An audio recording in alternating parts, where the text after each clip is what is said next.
Chapter 13.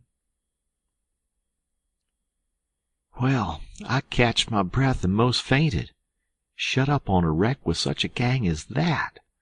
But it warn't no time to be sentimentering. We've got to find that boat now. Had to have it for ourselves. So we went a-quaking and shaking down the starboard side, and slow work it was, too. Seemed a week before we got to the stern. No sign of a boat. Jim said he didn't believe he could go any further.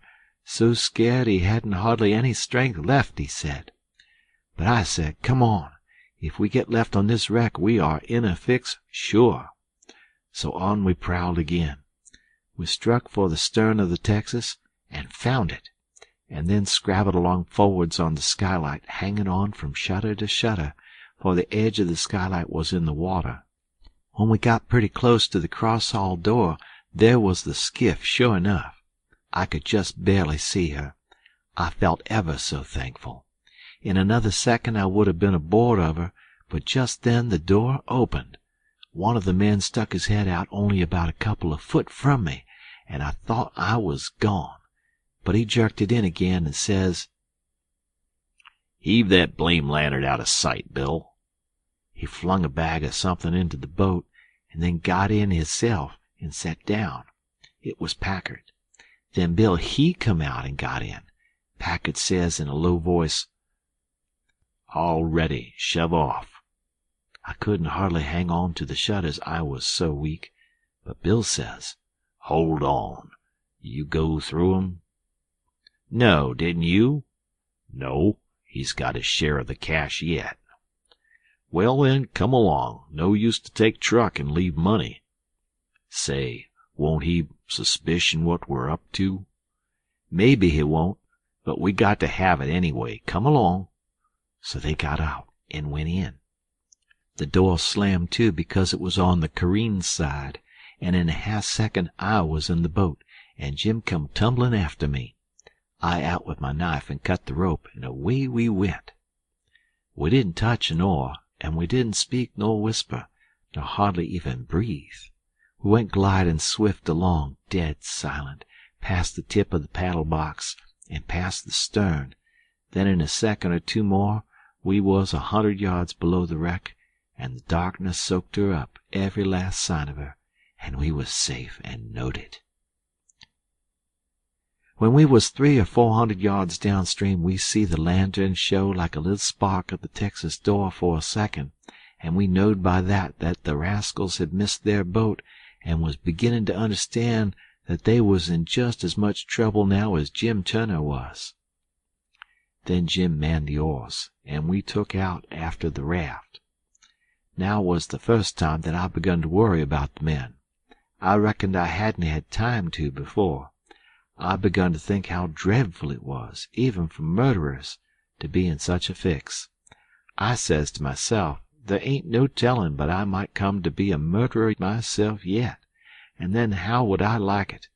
So says I to Jim, "First light we see we'll land 100 yards below it or above it, in a place where it'll be a good hiding place for you and the skiff, and then I'll go and fix up some kind of a yarn, and get somebody to go for that gang and get them out of their scrape, so they can be hung when their time comes."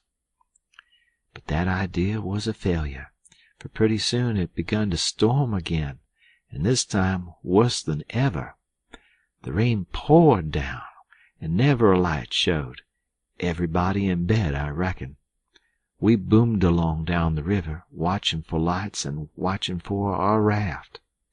After a long time the rain let up, but the clouds stayed, and the lightning kept whimpering, and by a flash showed us a black thing ahead, floating, and we made for it. It was the raft, and mighty glad was we to get aboard of it again. We seen a light now away down to the right on shore, so I said I would go for it. The skiff was half full of plunder which that gang had stole there on the wreck. We hustled it onto the raft in a pile, and I told Jim to float along down and show a light when we judged he had gone about 2 mile, and keep it burning till I come. Then I manned my oars and shoved for the light. As I got down towards it, 3 or 4 more showed, up on a hillside. It was a village. I closed in above the shore light and laid on my oars and floated. As I went by, I see it was a lantern hanging on the jackstaff of a double-hull ferryboat. I skimmed around for the watchman, a-wondering whereabouts he slept, and by I found him roosting on the bitts forward, with his head down between his knees. I gave his shoulder 2 or 3 little shoves and begun to cry. He stirred up in a kind of startlish way, but when he see it was only me, he took a good gap and stretch, and then he says, "Hello, what's up? Don't cry, bub. What's the trouble?" I says, "Pap and Mam and Sis and—" Then I broke down. He says, "Oh, dang it all, don't take on so. We all has to have our troubles, and this'll come out all right. What's the matter with 'em?" Are you the watchman of the boat?" "Yes," he says, kind of pretty well satisfied like. "I'm the captain and the owner and the mate and the pilot and watchman and head deckhand. Sometimes I'm the freight and passengers. I ain't as rich as old Jim Hornbeck, and I can't be so blame generous and good to Tom, Dick, and Harry as what he is, and slam around money the way he does. But I've told him many a time I wouldn't trade places with him. For, says I, a sailor's life's a life for me, and I'm derned if I'd live 2 mile out of town, where there ain't nothin' ever goin' on, not for all his spondulics, and as much more on top of it. Says I broke in and says, "They're in an awful peck of trouble, and—" "Who is?" "Why, Pap and Mam and Sis and Miss Hooker, and if you'd take your ferryboat and go up there—" "Up where? Where are they?" "On the wreck." "What wreck?" "Why, there ain't but one." "What? You don't mean the Walter Scott?" "Yes." "Good land, what are they doing there, for gracious sakes?"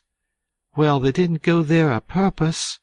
"I bet they didn't. Why, great goodness, there ain't no chance for 'em if they don't get off mighty quick. Why, how in the nation did they ever get into such a scrape?" "Easy enough.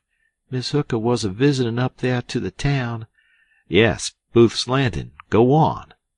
"She was a-visitin' there at Booth's Landing, and just in the edge of the evening she started over with a nigger woman in the horse ferry to stay all night at her friend's house, Miss what you may call her, I disremember her name, and they lost their steering oar, and swung around and went a-floating down, stern first, about 2 mile, and saddle-bags on the wreck, and the ferryman and the nigger woman and the horses were all lost. But Miss Hooker, she made a grab and got aboard the wreck. Well, about an hour after dark, we come along down in our trading scow, and it was so dark we didn't notice the wreck till we was right on it, and so we saddle-bagsed, and all of us was saved but Bill Whipple, and oh, he was the best creature. I most wished it'd been me, I do." "My George, it's the beatin'est thing I ever struck. And then what did you all do?" "Well, we hollered and took on, but it's so wide there we couldn't make nobody hear. So Pap said somebody got to get ashore and get help somehow. I was the only one that could swim, so I made a dash for it, and Miss Hooker, she said if I didn't strike help sooner, come here and hunt up her uncle, and he'd fix the thing. I made the land about a mile below, and been fooling along ever since, trying to get people to do something, but they said, 'What, in such a night and such a current? There ain't no sense in it. Go for the steam ferry.' Now, if you'll go and—" "By Jackson, I'd like to, and blame it, I don't know but I will. But who in the dingnation's a-goin' to pay for it? Do you reckon your Pap—" "Why, that's all right. Miss Hooker, she told me, particular, that her Uncle Hornback—" "Great guns! Is he her uncle? Looky here, you break for that light over yonder way, and turn out west when you get there, and about a quarter of a mile out you'll come to the tavern. Tell him to dart you out to Jim Hornback's, and he'll foot the bill. And don't you fool around any, because he'll want to know the news. Tell him I'll have his niece all safe before he can get to town. Hump yourself now. I'm a-goin' up around the corner here to roust out my engineer." I struck for the light, but as soon as he turned the corner, I went back and got into my skiff and bailed her out, and then pulled up shore in the easy water about 600 yards, and tucked myself in among some wood boats, for I couldn't rest easy till I could see the ferryboat start. But take it all around, I was feeling rather comfortable on accounts of taking all this trouble for that gang, for not many would have done it. I wish the widow knowed about it. I judge she would be proud of me for helping these rapscallions, because rapscallions and deadbeats is the kind the widow and good people takes the most interest in. Well, before long, here comes the wreck, dim and dusky, sliding along down. A kind of cold shiver went through me, and then I struck out for her. She was very deep, and I seen in a minute there warn't much chance for anybody being alive in her. I pulled all around her and hollered a little, but there wasn't any answer. All dead still. I felt a little bit heavy-hearted about the gang, but not much, for I reckon if they could stand it, I could. Then here comes the ferryboat, so I shoved for the middle of the river on a long downstream slant, and when I judged I was out of eye reach, I laid on my oars, and looked back and see her go and smell around the wreck for Miss Hooker's remainders, because the captain would know her Uncle Hornback would want them. And then pretty soon the ferryboat give it up and went for the shore, and I laid into my work and went a-booming down the river. It did seem a powerful long time before Jim's light showed up, and when it did show it looked like it was 1,000 miles off. By the time I got there the sky was beginning to get a little gray in the east, so we struck for an island and hid the raft and sunk the skiff, and turned in and slept like dead people. End of chapter.